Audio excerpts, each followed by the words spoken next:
Every draft contains at least one sentence that believes it is extremely important. You know the one. It walks into the paragraph wearing a tuxedo. It clears its throat.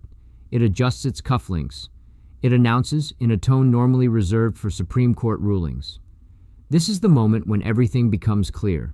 The problem is that most sentences are not Supreme Court rulings. Most sentences are just people trying to cross the street without getting hit by a bus. But that sentence doesn't know that. It believes it is delivering wisdom. It believes readers will pause, lean back, and whisper, "My God." Instead, readers usually think, "Wait, what?" This is because writing is rarely improved by the sentence that thinks it's the most important sentence. The real work usually happens somewhere quieter, a smaller sentence, a slightly awkward one, a sentence that says something true without announcing that it is doing so. So when revising, look carefully at the sentences that feel proud of themselves.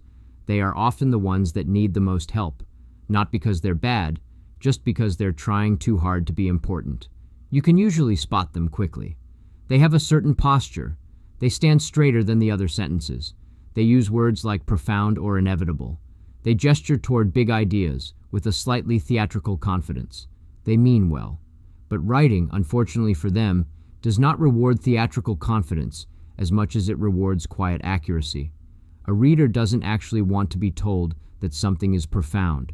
A reader wants to feel that something is true. And truth tends to arrive in much plainer clothing. Often the sentence that carries the real weight of a paragraph barely notices itself.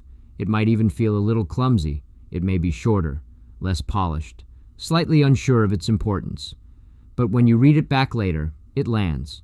You feel a small internal click. Something about it holds.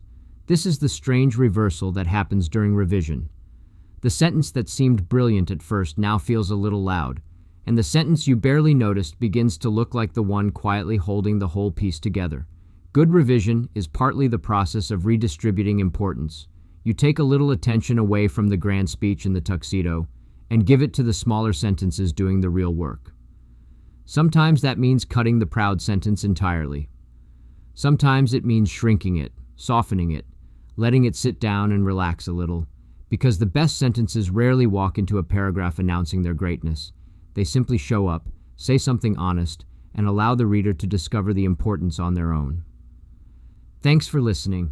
Catch The Quiet Quotient on all your favorite podcast platforms and YouTube, and connect with me at jimhansonmedia.com.